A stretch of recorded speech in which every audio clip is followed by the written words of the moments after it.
Welcome to This Explainer. Today, we're diving into an event that literally rewired global history. We're going to unpack how a single private corporation managed to conquer India's absolute wealthiest province, and they did it using what you can really only describe as the ultimate hostile takeover. You see, Bengal wasn't just a state. It was this massive, flourishing network of trade. There was actually a phrase for it back then, the shaking of the pagoda tree. It was this incredibly vibrant ecosystem of wealth, but it was violently uprooted by the British East India Company. They didn't just grab political power, they completely dismantled the entire economic structure, all for their own bottom line. And the sheer scale of the plunder? It's just staggering. 2.5 million pounds. That is the amount Robert Clive seized directly from the Bengal treasury right after the battle. To put that logistics nightmare into perspective, it actually took an entire fleet of 100 boats just to float this unprecedented windfall down the Ganges River, back to the company's headquarters. That right there, that was the seed money that funded a brand new empire. Part 1. The richest province. So historical accounts highlight this one specific family known as the Jagat Seths. Think of them essentially as the Rothschilds of Bengal.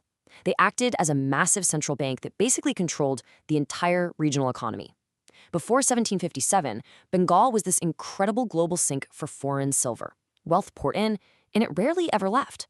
But things changed when the unpredictable young Nawab, Siraj-ud-Dowlah, took power. He alienated his elites to the point of actually physically assaulting the reigning Jagat Seth in open court. Obviously, that didn't go over well, so this immensely powerful banking family shifted all their financial might to plot his downfall. Part 2. A web of conspirators. Let's break down the board of directors who actually orchestrated this whole regime change. First, you've got Robert Clive, the corporate raider representing the East India Company. Then there's Mir Jafar, the Nawab's own commander-in-chief, who steps in as the corporate insider. You've got the Jagat Seths, of course, providing the capital and all the banking logistics. And finally, Omachand. He was this powerful merchant broker who connected the British with the disaffected Bengali elites.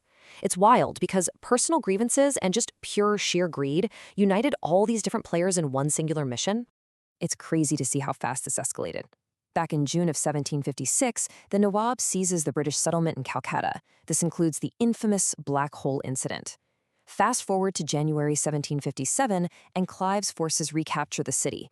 But rather than just signing a peace treaty and moving on, the company leverages the whole situation to completely rewrite the power dynamic. By June of 1757, a secret pact is drafted to place that insider, Mir Jafar, right on the throne. And that sets the perfect stage for the climax on June 23rd. Part 3. The fake red tree. Now this is where it gets absolutely ruthless. Omachand, our key broker, decides to hold the entire conspiracy hostage. He attempts to blackmail the group, straight up demanding a 5% commission on all recovered treasures. At the time, that was roughly 2 million rupees. His threat was incredibly simple.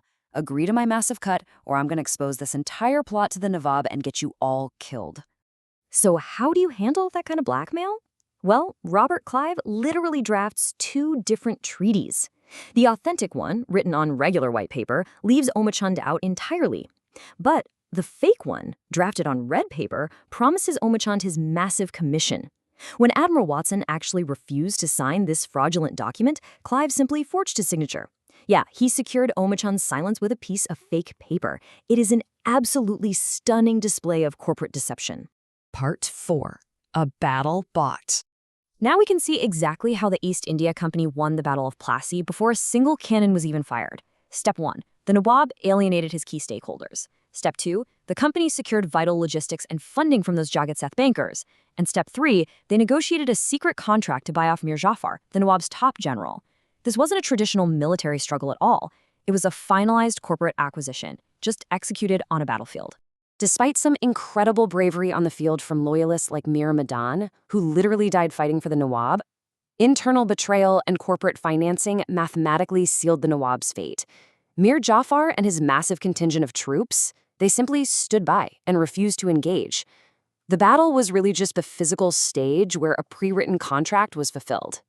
Part 5. The Great Wealth Drain. Bengal went from being this incredible global sink where foreign bullion accumulated to a region being relentlessly asset-stripped. All that intricate, beautiful economic growth literally dissolved into stark extraction.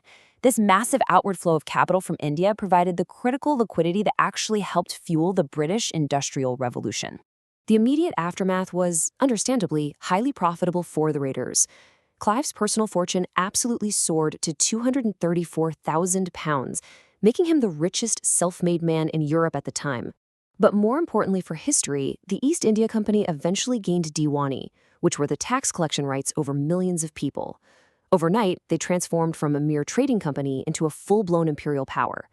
They started using Indian taxes to buy Indian goods for export and in the process utterly crushed local industries and weavers. And then there's this number, 10 million. This is the horrific human cost of all of this. The company's relentless, unbending extraction of taxes, combined with a severe drought, led to the devastating famine of 1770. An estimated 10 million people, that was about a third of Bengal's entire population, perished. Why? Because the corporate mandate prioritized revenue and shareholder returns over human survival. So that leaves us with a pretty profound question. Was the Battle of Plassey a traditional military victory? Or was it, in fact, the most lethal corporate raid in human history? It's a chilling thought, right? It really forces us to completely re-examine the origins of modern corporate power and the truly devastating cost of an empire built on a balance sheet. Thanks so much for joining me on this explainer. I hope walking through this helped bring this massive historical shift into focus for you. Keep analyzing, keep learning, and I'll catch you next time.